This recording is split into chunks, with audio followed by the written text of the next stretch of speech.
मेरी प्रॉब्लम को सॉल्व कैसे किया जा सकता है। ठीक है, this is the activity. We'll do it later on. First we just understand the meaning of research. So research के बारे में बेसिक मैंने अब आपको बताया। रिसर्च होती क्या है, मार्केटिंग रिसर्च को कंज्यूमर रिसर्च भी बोला जाता है। हम जो रिसर्च करेंगे वो मार्केटिंग, क्योंकि हम रिटेल पढ़ रहे हैं तो मार्केटिंग के रिलेटेड हम रिसर्च देखेंगे। तो it is the form of business research. ये यू नो ये देखती है कि एक सिस्टमेटिक और ऑब्जेक्टिव स्टडी है प्रॉब्लम के रिलेटेड, जिसमें प्रॉब्लम कहाँ है, गुड्स एंड सर्विसेज को लेके, मर्चेंडाइजिंग को लेके। क्योंकि मार्केटिंग रिसर्च है, हम रिटेलिंग में देख रहे हैं, मार्केटिंग में हम किसको डील करते हैं, गुड्स एंड सर्विसेज को, तो हम उसी के रिगार्डिंग ही अपनी रिसर्च को देखें। ये किसी भी एरिया ऑफ मार्केटिंग में एप्लीकेबल होती है। Research is the only tool an organization has to keep in the contact with its external operating environment। कहता कि आप जब अपने एक्सटर्नल एनवायरनमेंट को कंट्रोल करना चाहते हैं तो रिसर्च ही एक ऐसा टूल है पूरी ऑर्गेनाइजेशन के पास जो आपको एक्सटर्नल एनवायरनमेंट के साथ प्रॉपर कांटेक्ट करके रखती है। सो ये प्रोएक्टिव है, ये पहले सोचती है एंड आपके साथ एनवायरनमेंट के रिलेटेड और कुछ चेंजेस अगर होते हैं तो आपको पहले से ही सतर्क भी कर देती है। What customer need, how they are changing, how they meet the needs, what they are actually looking for, what do customer think, and what do you think about existing products and services। तो ये सारी की सारी चीज़ें external और internal आ जाती है employees के रिगार्डिंग, मशीनरीज के रिगार्डिंग। एक्सटर्नल एनवायरनमेंट आता है कस्टमर के रिगार्डिंग। आपको बोर तो नहीं लग रहा? I know this is an theoretical subject और ये थोड़ा सा टफ भी है, इसको थॉरली पढ़ना भी पड़ता है। I will show some videos also ताकि आप बोर नहीं हो, आपके लिए थोड़ा इजी भी रहे। अगर आपको लग रहा है तो मैं यहाँ पे स्टॉप कर देती हूँ। We will discuss something about the research. Tell me.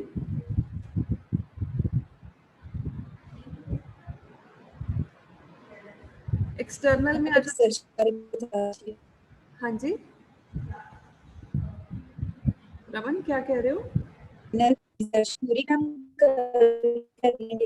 Next इसके बाद बात करो जो माइनर रिसर्च प्रोजेक्ट का लेक्चर है वो 4 to 6 वैसे पहले था, बट अदरवाइज अभी क्योंकि सब आ गए हैं और प्रोजेक्ट्स अभी आपने शुरू नहीं किए हैं तो I need actually it is for the guiding lecture. मुझे आपको गाइड करना है, आपको उसमें अपना प्रोजेक्ट शुरू करना है और उस लेक्चर में हम साथ के साथ देखेंगे कि आप कैसे कैसे कर रहे हो। मैं थोरली साथ साथ चेक करती जाऊँगी।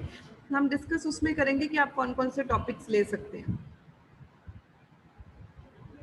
ठीक है, आप मुझसे शेयर कर लेना। जस्ट 1 मिनट, जस्ट मेरा laptop, just 1 minute.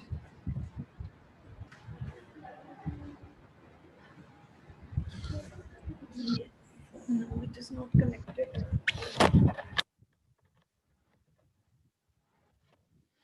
Just a minute, मेरा लैपटॉप।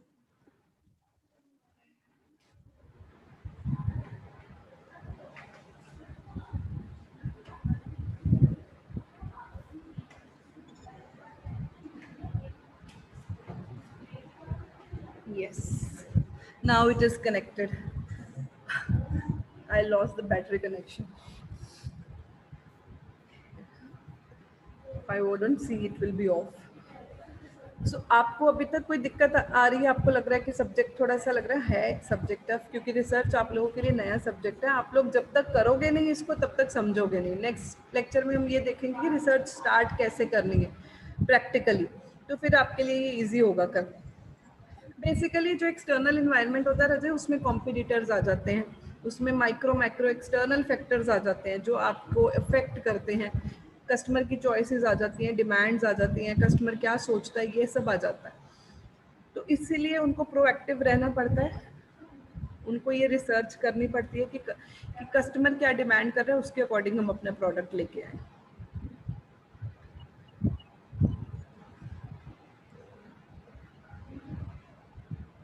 बेसिकली जो रिसर्च होती है उसका अगर मार्केटिंग के पॉइंट ऑफ व्यू से मैं बोलूँ, उनका एम तो यही होता है कि हम कस्टमर को सेटिस्फाई करें। क्योंकि अगर कस्टमर की तरफ से कोई प्रॉब्लम आई है तो मैं फिर अपने प्रोडक्ट के बारे में देखूंगी। बड़ी बार हम ऐसे देखते हैं कि कंपनी प्रोडक्ट लॉन्च करती है बट उसमें प्रॉब्लम्स आती है. And earlier companies have R&Ds, research and development centers, but still problems आती हैं. तो जो ये R&Ds होते हैं, रिसर्च एंड डेवलपमेंट सेंटर्स होते हैं, हर कंपनी ये अफोर्ड नहीं कर सकती. बड़ी बड़ी कंपनीज के होते हैं. मैं आपको नेक्स्ट वीडियो में रिसर्च एंड डेवलपमेंट सेंटर्स दिखाऊंगी. तो जो बड़ी कंपनीज हैं ये यहाँ पे प्रॉपर सर्च करती हैं और ये बहुत सारे पैसे स्पेंड होते हैं इसमें. जैसे कई बार आपने देखा होगा एक न्यूज़पेपर में सनसिल्क का शैम्पू लगा हुआ आता है या XYZ शैम्पू लगा हुआ आता है. वो जस्ट फ्री सैंपल आपको देते हैं ये चेक करने के लिए कि आप उसको यूज़ करके क्या रिवर्ट करते हो और कितना मार्केट में फिर उसकी डिमांड बढ़ती है. कई बार आप देखते हो कि शॉप के बाहर सैम्पलिंग होती है, फ्री में जूसेस थोड़े थोड़े डिस्ट्रीब्यूट किए जाते हैं. वो ये चेक करने के लिए कि आपको उसका टेस्ट कैसा लग रहा है और उसको कितने लेवल पे फिर हम कंपनी उसको डिस्ट्रीब्यूट करे और प्रोड्यूस करे, क्योंकि प्रोडक्शन इन सब चीज़ों पे डिपेंड करती है. तो कोई भी प्रोडक्ट लॉन्च करने से पहले सबसे पहले उसकी R&D की जाती है. बेंगलोर, चेन्नई इस साइड पे बहुत बड़े बड़े, इवन नोएडा में भी बहुत बड़े बड़े R&Ds, research and development centres हैं कंपनीज के, जो बेसिकली FMCG कंपनीज है ना. Even every company have testing तो हर एक प्रोडक्ट की होती है. FMCG सेक्टर समझते हो, फास्ट मूविंग कंज्यूमरेबल गुड्स. जो कंज्यूमरेबल गुड्स होते हैं जैसे कोका कोला कंपनी है, पेप्सी है, HUL है, ITC है, डाबर है, अमूल है, इन सब के R&Ds हैं. इनको FMCG सेक्टर बोला जाता है, fast moving consumerable goods. And what is MNCs? Multinational companies. Multinational companies can not be like, जैसे जो MNC है. FMCG sector is in a sector जो कंज्यूमरेबल गुड्स में डील करता है, जो आपने कंज्यूम किए. MNC कैन बी, अब HUL can be MNC, Dabur can be MNC, क्योंकि अगर आप नेशनली इंटरनेशनली आपके प्रोडक्ट जा रहे हैं तो आप मल्टीनेशनल कंपनी हो. Google, Apple, Samsung, LG, Amul. Verka is not MNC. Verka किस में है? पंजाब में. वेरका का मिल्क कभी दिल्ली भी नहीं जाता.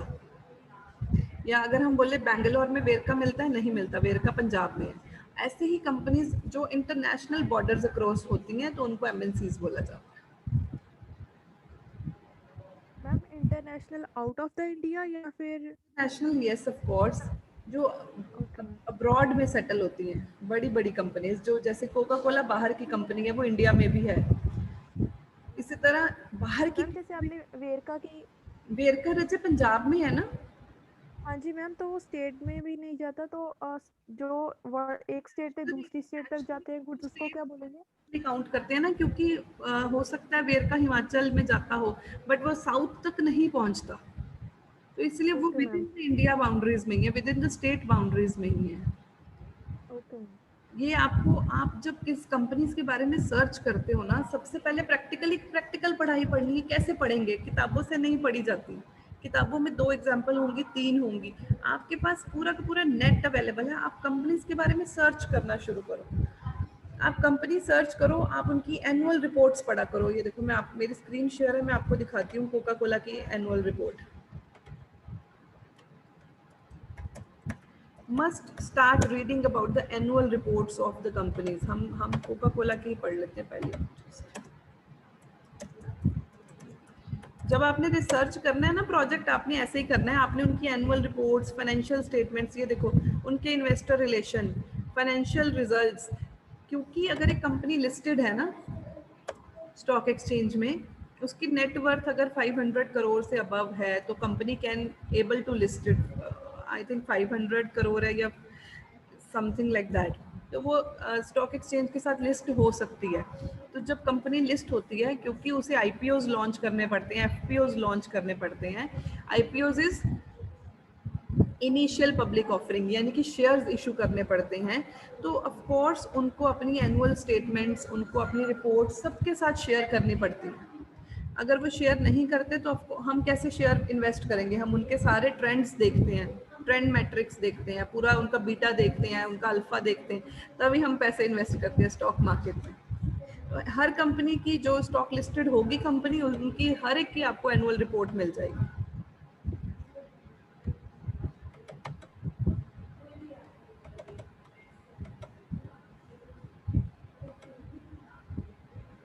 ये अभी यहाँ से मुझसे इंफॉर्मेशन मांग रहे हैं, मैंने कल खोली थी, इजीली अवेलेबल। ये देखो, आपने कभी ऐसे खोल के देखे? ये कहाँ लिस्टेड है? NYSE, न्यूयॉर्क स्टॉक एक्सचेंज, यानी कि ये अब्रॉड की कंपनी है। कोका कोला यहाँ की कंपनी नहीं है, आपको ये पता है? बेवरेजेस, सॉफ्ट ड्रिंक्स में ये डील करती है। सेक्टर कौन सा है? Consumer goods. अभी मैंने आपको बताया ना, फास्ट मूविंग FMCG सेक्टर है, कंज्यूमर गुड्स सेक्टर है ये। Yes ma'am.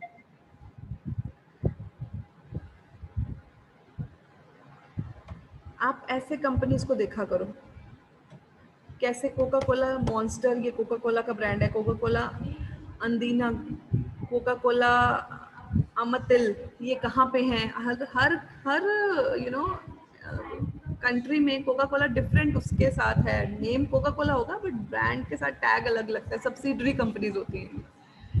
ये आप एनुअल रिपोर्ट यहाँ से उनकी डाउनलोड कर सकते हो, 16, 17, 18 रिसेंट आपको मिल जाएंगी, सारी पिछली भी मिल जाएंगी।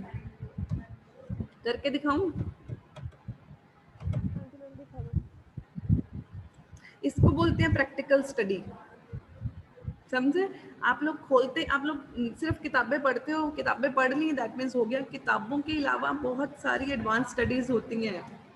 न्यूज़पेपर रीडिंग एवरी डे करो, अपनी वोकैबुलरी एनहांस करो, कम्युनिकेशन, आप मैगजीन्स पढ़ो। आई थिंक समवन हैज,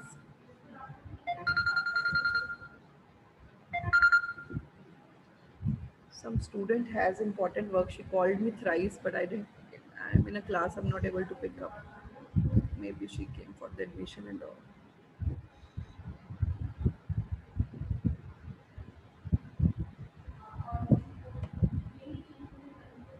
आप ये एक बार इसको पढ़ना शुरू करो, थोड़ा सा देखो आपको कुछ समझ आता है इसके बारे में।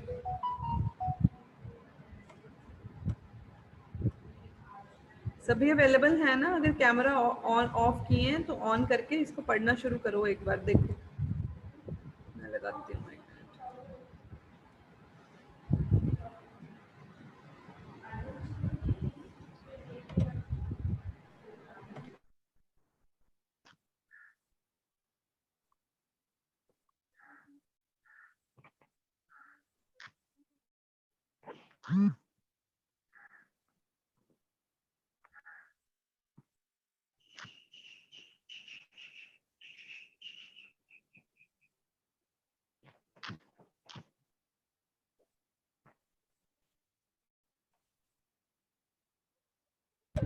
हाँ जी, पढ़ा कुछ? Company we us are mean the Coca Cola company, consolidated financial statements हैं उनकी ये, जिसमें ऑपरेटिंग सेगमेंट्स कहाँ कहाँ पे वो करते हैं। देखो, Europe, middle east, Africa, Latin America, north America, Asia Pacific and bottling investments. Product and brand कौन से हैं? Syrups, concentrates, fountain syrups. Company trademarks Coca Cola beverages, orange, Fanta Coca Cola की है, cherry Coke, diet Coke, Sprite भी Coca Cola की है, Fanta Apple, Fanta zero, orange, ये यहाँ नहीं आती, ये अलग अलग जगह पे अलग अलग तरह से सप्लाई होते हैं।